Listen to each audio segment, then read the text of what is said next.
നമസ്കാരം. There is no alternative. ഇനി ബദൽ ഇല്ല. 80കളിലെ ആഗോളവൽക്കരണം വന്നപ്പോൾ അമേരിക്കയുടെ ഭരണാധികാരിയായിരുന്ന മാർഗരറ്റ് താച്ചർ പറഞ്ഞതാണ് എന്നാണ് ഞാൻ കരുതുന്നത്. മാർഗരറ്റ് താച്ചർ തന്നെയാണ് പറഞ്ഞത്. There is no alternative. ഇനി ബദൽ ഇല്ല. ആഗോളവൽക്കരണവുമായി പൊരുത്തപ്പെട്ട് പോവുക എന്ന് മാത്രമേ ഉള്ളൂ. മുതലാളിത്തത്തിൻ്റെ കാലം കഴിഞ്ഞു, വ്യവസായ വിപ്ലവത്തിൻ്റെ കാലം കഴിഞ്ഞു, സോഷ്യലിസത്തിൻ്റെയും കാലം കഴിഞ്ഞു. ഇനി ലോകം ഒരേ ഒരു കാര്യത്തിലാണ് തിരിയാൻ പോകുന്നത്. ഗ്ലോബലൈസ് ചെയ്യപ്പെട്ട ലോകം തിരിയുന്നു.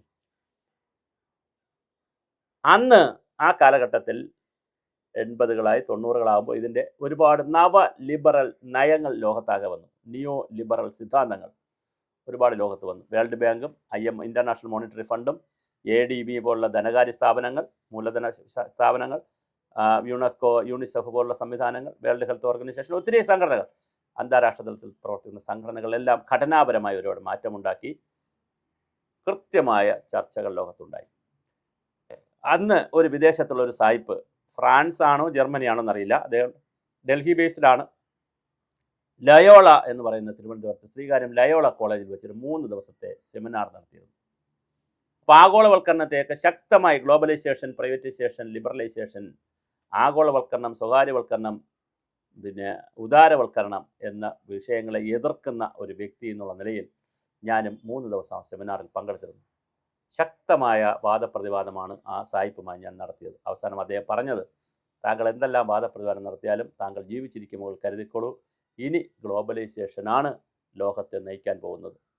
അപ്പോൾ ഞാൻ പറഞ്ഞു, അല്ല, സോഷ്യലിസ്റ്റ് പാത വരും, സോഷ്യലിസത്തിൻ്റെ മറ്റൊരു രൂപമുണ്ട്, ഞങ്ങൾക്കിവിടെ നെഹ്റുവിൻ സോഷ്യലിസമുണ്ട്, കമ്മ്യൂണിസ്റ്റുകാരുടെ സോഷ്യലിസമുണ്ട്, ലോകത്ത് കമ്മ്യൂണിസമുണ്ട്, ഒരുപാട് സാധനങ്ങളുണ്ട്. പക്ഷേ പറഞ്ഞു, സോറി, അതിലേക്ക് നിങ്ങൾക്ക് പൊരുത്തപ്പെടാൻ കഴിയില്ല, പുതിയതിലേക്ക് നിങ്ങൾ പൊരുത്തപ്പെടേണ്ടി വരും എന്ന് പറഞ്ഞാണ് ആ സെമിനാർ അന്ന് അവസാനിച്ചത്.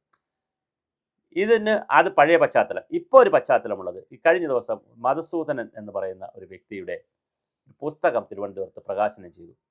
ആ പുസ്തകത്തെക്കുറിച്ച് ഡോക്ടർ തോമസ് ഐസക്കിൻ്റെ ഒരു ഫേസ്ബുക്ക് കുറിപ്പുമുണ്ട്. അതും അനുബന്ധിച്ചാണ് എനിക്ക് കുറേ ചോദ്യങ്ങൾ തോമസ് ഐസക് ആദികളോട്, അതായത് ഡോക്ടർ തോമസ് ഐസക്കിനോട് മാത്രമല്ല, സാറിനോട് മാത്രമല്ല, കുറേ ആളുകളോട്. അതിലാദ്യം ഉത്തരം പറയേണ്ടത് ഡോക്ടർ MB പരമേശ്വരൻ അവർകളാണ്. അദ്ദേഹം ഇപ്പോൾ വളരെ സീനിയറാണ്, വെറ്ററനാണ്, ജീവിച്ചിരിക്കുകയാണ്, തൃശ്ശൂരിലാണ്. അദ്ദേഹം ശാസ്ത്രസാഹിത്യ പക്ഷത്തിൻ്റെ ആശയവും ആവേശവും അർത്ഥവും എല്ലാമാണ്. ബൗദ്ധിക തലത്തിലെ പ്രധാനപ്പെട്ട വ്യക്തിയാണ്.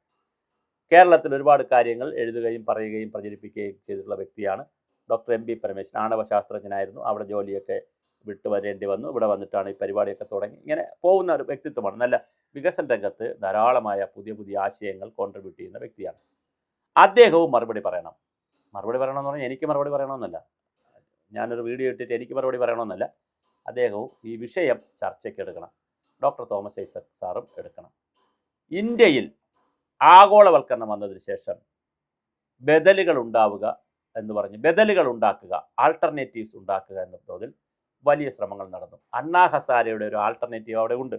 അത് കൃത്യമായി ആഗോളവൽക്കരണവുമായി ബന്ധപ്പെടുത്തിയിട്ടല്ല, അല്ലാതെ നടത്തുന്ന അണ്ണാ ഹസാര നടത്തുന്ന ചില പ്രവർത്തനങ്ങളുണ്ട്. അത് മാറ്റിവെച്ചാൽ കേരളത്തിൽ ജനകീയാസൂത്രണം വന്നപ്പോൾ ജനകീയാസൂത്രണത്തിൻ്റെ എല്ലാ രേഖകളിലും ഡോക്ടർ തോമസ് ഐസക്കിൻ്റെ എല്ലാ ക്ലാസ്സുകളിലും പറഞ്ഞത് നമ്മൾ ആഗോളവൽക്കരണത്തിന് ബദലാണ് ഇതെന്നാണ്.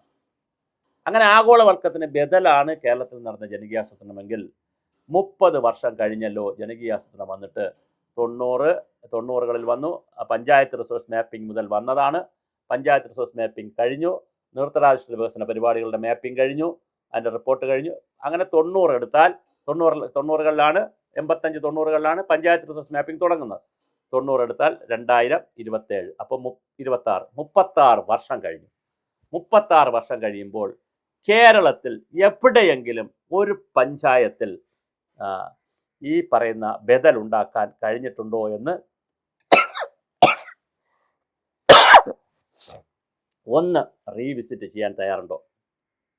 തിരുവനന്തപുരം കുന്നത്തുകാൽ എന്ന് പറയുന്ന ഗ്രാമപഞ്ചായത്തിൽ ഉണ്ടാക്കിയ ലേബർ ബാങ്ക് മുതൽ ആലപ്പുഴയിലെ കഞ്ഞിക്കുഴിയിൽ ഉണ്ടാക്കിയ വിശ്വൻ എന്ന് പറഞ്ഞ കൃഷി ഓഫീസർ ചെയ്ത സ്വാതന്ത്ര്യം എന്ന് പറയുന്ന പഞ്ചായത്ത് പ്രസിഡന്റ് ചെയ്ത കഞ്ഞിക്കുഴി മാതൃക മുതൽ മാരാരിക്കുളത്ത് ഡോക്ടർ തോമസ് ഐസക്കിന്റെ നേതൃത്വത്തിൽ നടന്ന നിരവധി മാരാരിക്കുളം മാതൃക മുതൽ കേരളത്തിൽ നിരവധി പഞ്ചായത്തുകളിൽ നടന്ന പ്രവർത്തനങ്ങളുടെ ഇപ്പോഴത്തെ അവസ്ഥ ഒന്ന് റീവിസിറ്റ് ചെയ്യാമോ?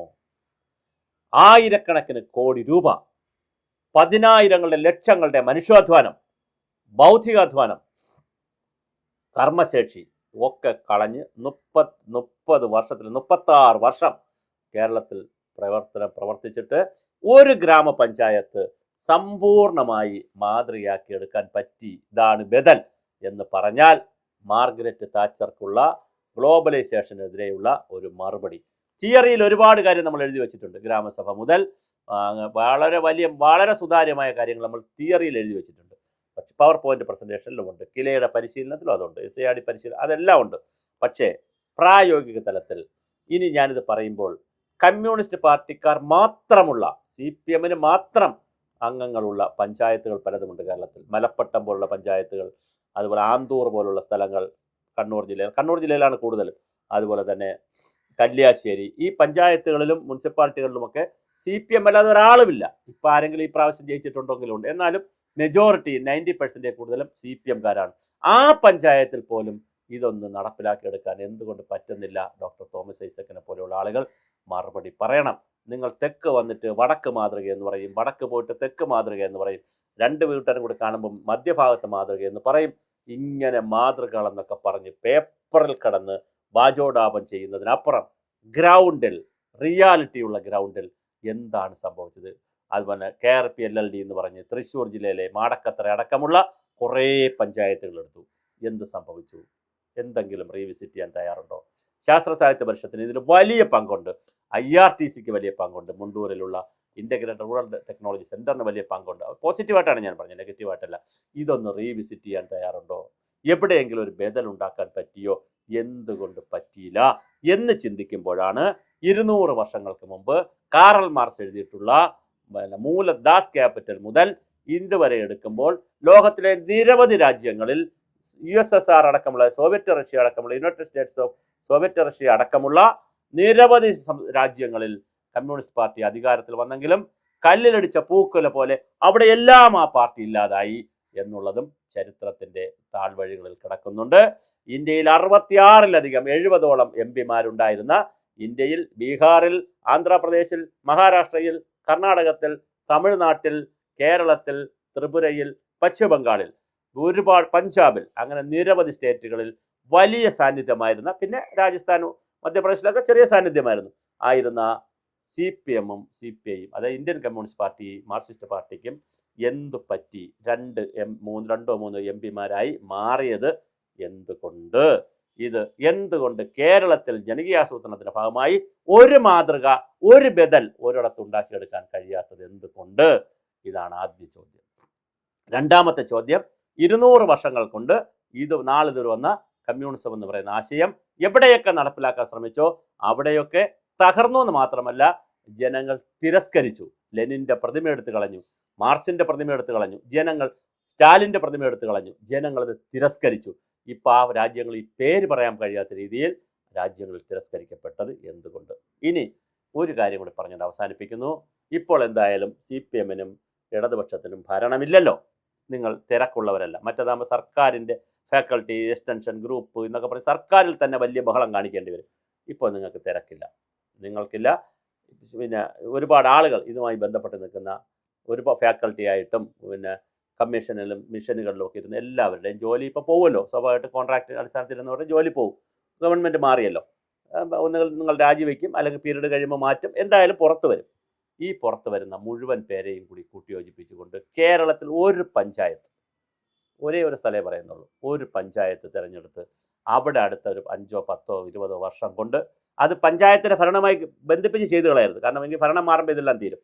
അല്ലാതെ ഒരു ഗ്രാമം ദത്തെടുത്ത് അവിടെ ഏറ്റവും മാതൃകാപരമായ ഒരു ബദൽ ഉണ്ടാക്കാമോ? Take it as a challenge. ഈ വെല്ലുവിളി ഏറ്റെടുക്കാൻ, ഇത് എൻ്റെ വെല്ലുവിളിയല്ല, ലോകത്തിൻ്റെ വെല്ലുവിളിയാണ്, മാനവരാശിയുടെ വെല്ലുവിളിയാണ്. ഇത് ഏറ്റെടുക്കാൻ ഡോക്ടർ തോമസ് ഐസക്കിന് കഴിയണം. താങ്കളുടെ കൂടെയുള്ള ആളുകൾക്കും ഇത് കഴിയും. ഇത് കഴിഞ്ഞാൽ അത് വലിയ, താങ്കൾ വെട്ടിപ്പിടിച്ച് ഇങ്ങനെ ഓടേണ്ട കാര്യമില്ല. പാർട്ടിക്കകത്ത് സീറ്റും സ്ഥാനമൊക്കെ അത് വേറൊരു വിഷയത്തിൽ വന്നോട്ടെ. എന്തായാലും 5 വർഷം ഇന്നിപ്പോൾ ഒന്നും വരാൻ സാധ്യത, രാജ്യസഭാ അംഗം വരാൻ സാധ്യതയില്ല. ലോക്സഭാ തെരഞ്ഞെടുപ്പ് 3 വർഷം കഴിഞ്ഞിട്ടേ വരത്തുള്ളൂ. 5 വർഷം കഴിഞ്ഞ് നിയമസഭാ തെരഞ്ഞെടുപ്പ് സമയമുണ്ട്, നല്ല സമയമുണ്ട്. പഞ്ചായത്ത് തെരഞ്ഞെടുപ്പിന് 5 വർഷം കഴിഞ്ഞേ വരത്തുള്ളൂ, നല്ല സമയമുണ്ട്. തീർച്ചയായും നിങ്ങൾ ഒരു ഗ്രാമം സെലക്ട് ചെയ്ത് അവിടെ സമ്പൂർണ്ണമായ സ്വരാജ് വരുന്ന, ആൾട്ടർനേറ്റീവ് ഉണ്ടാക്കുന്ന, ബദലുണ്ടാക്കുന്ന പ്രവർത്തനങ്ങൾ ചെയ്യുമോ? അതാണ് ഈ പുസ്തകത്തിൻ്റെയും സെമിനാറിൻ്റെയും വാചോടാപങ്ങളുടെയും ഈ പറയുന്ന എഴുതി തള്ളുന്ന കാര്യങ്ങൾ പറയുമ്പോൾ പണ്ടൊരാൾ എന്നോടൊരു അപ്പൂപ്പൻ പറഞ്ഞു തന്നു, കമ്മ്യൂണിസത്തിൻ്റെ ഏറ്റവും വലിയ ഗുണം എന്തെന്നാൽ കേൾക്കാൻ കൊള്ളാം, തിന്നാൻ കൊള്ളൂല. കേൾക്കാൻ മനോഹരമാണ്, സമത്വസുന്ദരമായ സാഹോദര്യത്തിൻ്റെയും സമ്പൽ സമൃദ്ധിയുടെയും എല്ലാം സർക്കാർ ചെയ്യുന്ന, നമ്മൾക്ക് വലിയ ബാധ്യതകളൊന്നുമില്ലാത്ത വളരെ മധുര മനോഹര മനോജ്ഞ സുന്ദരമായ ഒരു പൂങ്കാവനമാണ് കമ്മ്യൂണിസം. പക്ഷെ കേൾക്കാനാണ്, പറയാനാണ്, ചെയ്യാനത് കൊള്ളത്തില്ല. ചെയ്താൽ ബുദ്ധിമുട്ട് വരും, ചെയ്തിടത്തൊക്കെ ബുദ്ധിമുട്ട് വന്നു. അതുകൊണ്ട് ഒരു ബദലുണ്ടാക്കാൻ നിങ്ങൾ തയ്യാറുണ്ടോ? ഇതാണ് ഈ ഇന്നലത്തെ പുസ്തകത്തിൻ്റെ ഭാഗമായി ഡോക്ടർ തോമസ് ഐസക് എഴുതിയിട്ടുള്ള കുറിപ്പിനും അതിനുമനുബന്ധമായി പുറത്തു വന്ന പ്രസംഗങ്ങൾക്കുമുള്ള എൻ്റെ ഒരു ചെറിയ ഒരു സാധാരണ പൗരനായിട്ടുള്ളൊരു ചോദ്യം, ഒരു സംശയം. ഇത് ഒരു കാരണവശാലും വിമർശന വീഡിയോ ആയിട്ട് എടുക്കരുത്, കൃത്യമായ പോസിറ്റീവായി എടുക്കുക. ഒരു പഞ്ചായത്ത്, ഒരു ഗ്രാമം, ഒരു വില്ലേജ് തിരഞ്ഞെടുത്ത് അവിടെ പുതിയ ബദൽ ഉണ്ടാക്കാമോ? അതാണ് ബദലുകൾ തേടുന്നവരുടെ ഏറ്റവും വലിയ വെല്ലുവിളി.